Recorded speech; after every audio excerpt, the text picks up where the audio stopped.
Hello everybody, I am Famin Show, and I'm going to talk about a children's movie for a few minutes.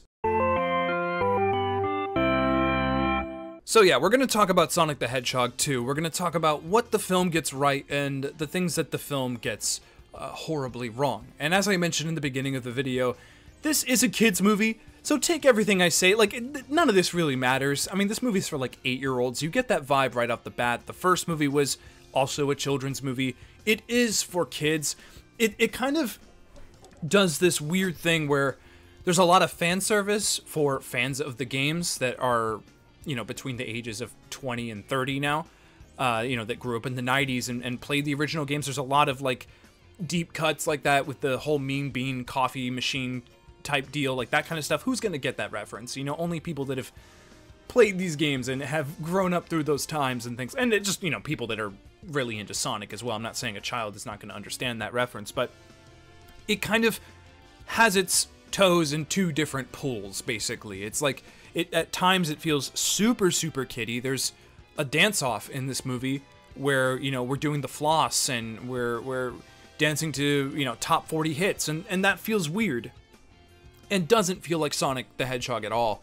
And then there's stuff in the later, half of the film, I would say actually the final act, that is just ripped straight out of, Sonic Adventure. Straight up feels like I'm playing Sonic Heroes or Sonic Colors, it has that kind of vibe. And I think that is where the film really takes off. So one of my least favorite parts of the film, it surprisingly is not the humans. Now there is this point in the film where we're in Hawaii and there's this wedding going on. This is a spoiler-filled discussion, by the way. There's this wedding going on and we're really focusing on James Marsden's character. I'm a big James Marsden fan, love this guy. I think he does a good job in carrying these scenes. I think he's a star. I think that he could still carry a film and be a good actor and be someone that's very charismatic and fun to root for. I like that stuff. There was wholesome and sort of, jokey and funny vibes there that I think actually worked, just not in this movie. I mean, I get it. I understand that you want those characters to still matter to the script and to the overall story, and they kind of do towards the end, but I don't know, I feel like a lot of that stuff gets bogged down because you want to get back to Knuckles, you want to get back to Tails. We're snowboarding, through this mountain, and it's super, super cool, and then here's this weird wedding going on in Hawaii right now. I don't know if that works well. I think that there's too big of a difference between there. I wish that James Marsden had to do something else, not go to this wedding, not do this thing. I wish that maybe, have it in Hawaii, have him have to investigate something. Maybe he knows that Eggman's got some base there, or, have him do something cool. But I don't think that this sort of comedic thing that was happening in Hawaii really mattered at all to the overall film. And there were characters there, the sister character, felt like it was a completely different movie. Just absolutely completely different. Just did not need to be there at all. It's funny, and these are talented performers. These are people that know what they're doing in front of the camera, and there's stuff there they're eating up the scenes. They really are. They're good actors, and it's just kind of a shame that it's in this film. Go make your romantic comedy film. That would work in that, but it just doesn't really work with Sonic. And as a child's perspective, looking at this through the eyes of an 8-year-old, I don't think that they're gonna like those scenes either. I really don't. I just think they have no place in the film at all. I'm not saying ditch these characters. You gotta write a little better. You gotta have them doing something more interesting and not this weird fake wedding thing that's going on. I really, really felt that detracted from the film, and is probably my least favorite part about the film, because the runtime's a little long in this one, and I'm okay with long movies just as long as there's good stuff happening, and a lot of those scenes just didn't really work towards the overall flow of the film. A human interaction that I did really, really like in the film, one of my favorite parts of the film, and even the first film, I think is sort of the relationship between Sonic and James Marsden's character. I think that there was something kind of beautiful there. I really do. When he calls him Dad at the end, I don't want to say I got choked up, but I definitely, I felt the feels. I felt that, and that mattered. And even that towards the beginning of the film, when they're talking on the boat, and he's kind of going through the whole "with great power comes great responsibility" sort of thing, and the adventure will come to you, and I really like that dialogue. I actually do think that was very well written, and very well acted, and it worked in that scene, and it worked in the film. I think that stuff, it really goes to show that these human characters can do interesting things. There's ways to write these characters. I don't think that you need to take them out the film. I think you would have a very different film and maybe a better film there. I don't think, there's humans. I don't think that's the reason why this film is not excellent. I think it's the writing. I think that if you had these characters do more interesting things, I think the film would flow better. I think the first film sort of found that match a little bit more because the humans were intertwined with Sonic's adventure. They were there for the whole thing, basically. Where here, these characters leave, and basically the kids get to have their fun, and then the parents are, at the wedding. Ugh. So I definitely think that when those things do come together, which is basically the beginning and very end of the film, it really, really works. Again, I think that these characters, these humans, can add something to the story and to the overall film, but I just don't think they're properly utilized to their full potential, except in a few scenes here and there. And that boat scene, I thought, was one of the more touching scenes in the entire movie and really brought sort of a levity to it all, where it's like, this stuff does kind of matter, you can't just, it's not a cartoon, there's actual stakes and things like that. And again, it's a kid's film and it does feel very silly, like this dude's moving the fastest speed of sound. He could have easily saved these people a lot. There's a lot of that stuff. I try not to think about that, obviously, because I think you're going nowhere fast if you start nitpicking. Well, why didn't Sonic use his super sound speed here? Why didn't he do it here or here or here, where he could have easily stopped these guys? I don't want to do that because the whole film starts falling apart when you do that. But I like that talk. I like that stuff. I like adding levity to these characters and sort of, I don't know, keeping the story a little more grounded, I guess. Another one of my big complaints, and this one's probably gonna get me the most flack. Listen, I love Jim Carrey. He's one of my favorite performers, one of my favorite entertainers in the world. I think he reeks of talent, and he's just an incredible performer. I think he's overutilized in this film. I think there's too much ad-libbing, too many jokes, and I kind of start to lose touch with the character.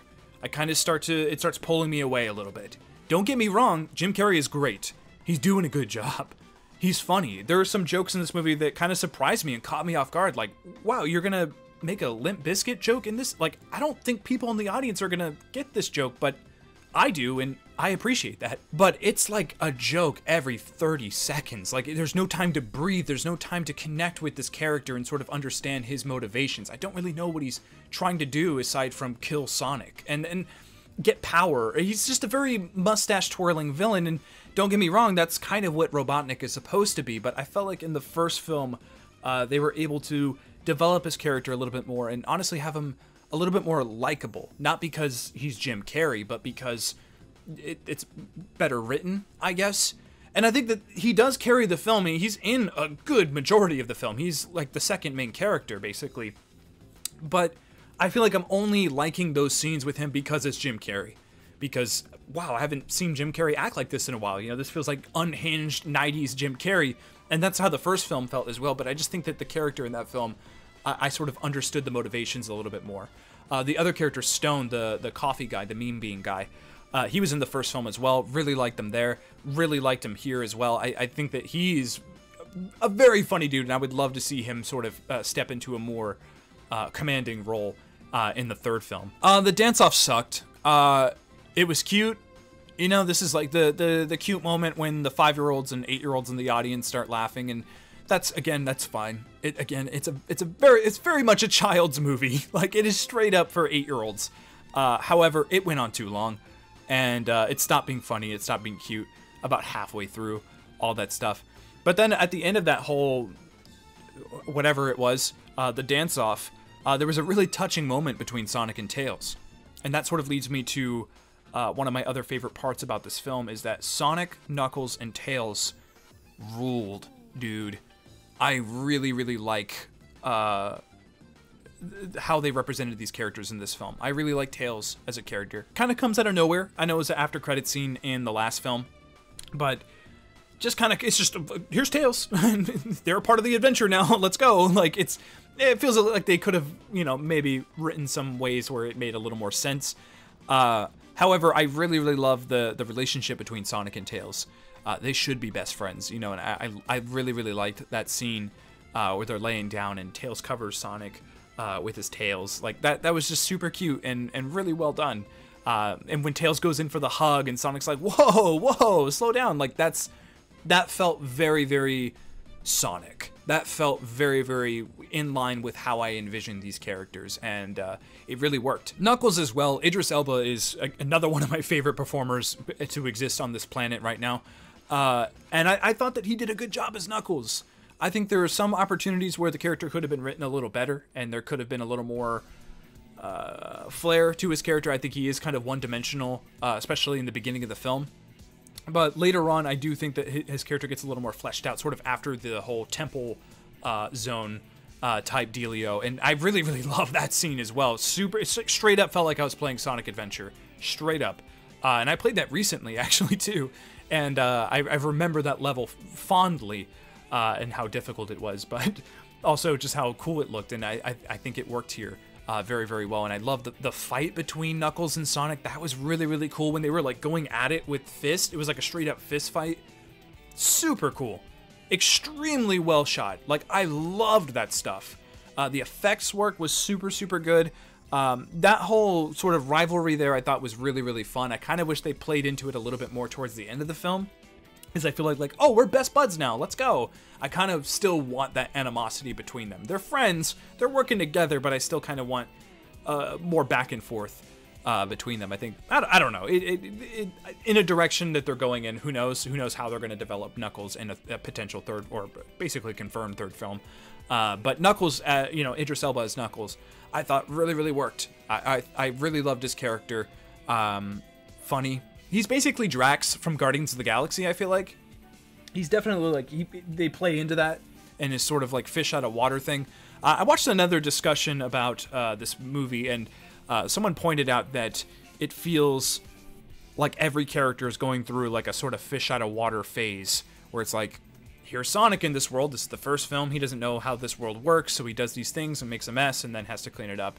Here's Tails, fish out of water. Here's Knuckles, fish out of water. You know, what's ice cream? What's baseball and all that stuff. And it's cheap writing for sure. I think there are better ways to sort of utilize those characters. There are better jokes to tell.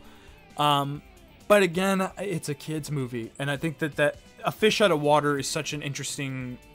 It's a tale as old as time. You know, that kind of deal. And I think it works with, alien echidnas. I think it just works with that. Again, I can nitpick, every little facet. And again, if I do that, the whole film starts falling apart. It's like pulling strands from a sweater. Eventually, it's just not going to exist anymore. I feel like I could do that with this film, but why? Why? This is not the film to put under the microscope. And I feel like critics haven't. I feel like, honestly, critics have been very, I don't want to say forgiving, but a little less harsh, because it's sort of like a Paddington situation. It's for kids, and it's super fun. It's super jolly vibes. It makes you smile. It really, really does. I do think that the film is worse than the first one. I do think that the structure... I liked it a lot more than the first one, but I do think the structure of the film and the pacing it gets a little bogged down by a lot of the, the Hawaiian wedding thing and all that stuff. But I kind of like that critics are just willing to look the other way and just be like, you know what? It's kind of good. It's kind of good. It's really, really cute. It's a cute movie. Let's get into some of the more spoilery stuff about this film. Super Sonic is in this movie. Looks good, works. The Chaos Emeralds are in this movie. Looks good, works. Shadow the Hedgehog is an after credit scene in this film. Looks good, works. We'll have to wait and see for Sonic the Hedgehog 3. The things that I would like to see in a Sonic the Hedgehog 3 is, one, I would make Sonic older.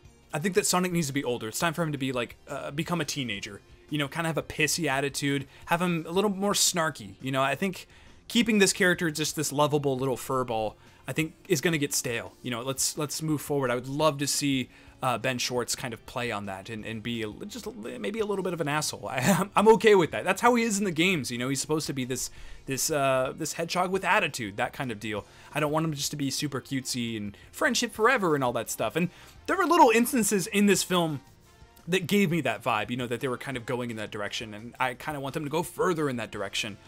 Number two, it's time just to open the floodgates. I think Amy needs to be in the third film. I think you got to do Cream. Big the cat has to be there. He has to. Absolutely.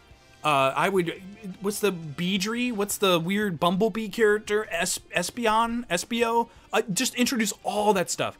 All those Sonic characters. Metal Sonic, Shadow, all those characters. I think it's time just to really embrace Sonic as a brand now. And just, because all those characters are so different, and I think that it could look really cool in this sort of live action style. And I think you just go further into sort of the Sonic adventure part of it. I want to see Sonic grinding on rails. We haven't seen that yet. I want to see like Sonic chasing Shadow on rails. That would be really cool. I want to leave Earth. I think that we should leave Earth and go to another dimension or planet or whatever. I'm kind of tired of action being locked down in more grounded places. I want to go somewhere else. You know, Mushroom Kingdom world or whatever looked super cool. I would love to see, you know, other visions of different zones from all the Sonic games. I think that that could be really cool as well. I'm curious how much longer they keep Jeff Fowler as the director. I think he's done a great job. But I'm just curious, like, what's the vision for the third film? Are we going to kind of do another cutesy, you know, babyish comedy movie? I don't think that's a terrible idea. It's working. But I would like to see sort of new vision for the third film. I would like to see, you know, fresh eyes handling it. Not to say that Jeff Fowler can't say, hey, I have an idea. You know, I want to make this one a little bit different. I'm not saying he doesn't have that vision. It's just, if I was a studio exec, I would say, hey, let's do something different. You know, let's shake it up a little bit and have these characters act a little different and be a little different. I think it's now time to start taking chances. And I think adding Chow's and Amy is definitely taking a chance. So is the movie good? Is Sonic the Hedgehog 2 a good movie? No, I don't think it is. I actually think it's very, very flawed. But it's such a likable movie. It is so likable. I don't think it's good. I think the script is poor. I think there's a half an hour of the film that you could just easily cut out. I think that there are scenes that just really don't work. There's character motivations that really don't work. There's jokes that fall flat. Sonic's kind of annoying sometimes. There's a lot of problems with the movie, but it's adorable.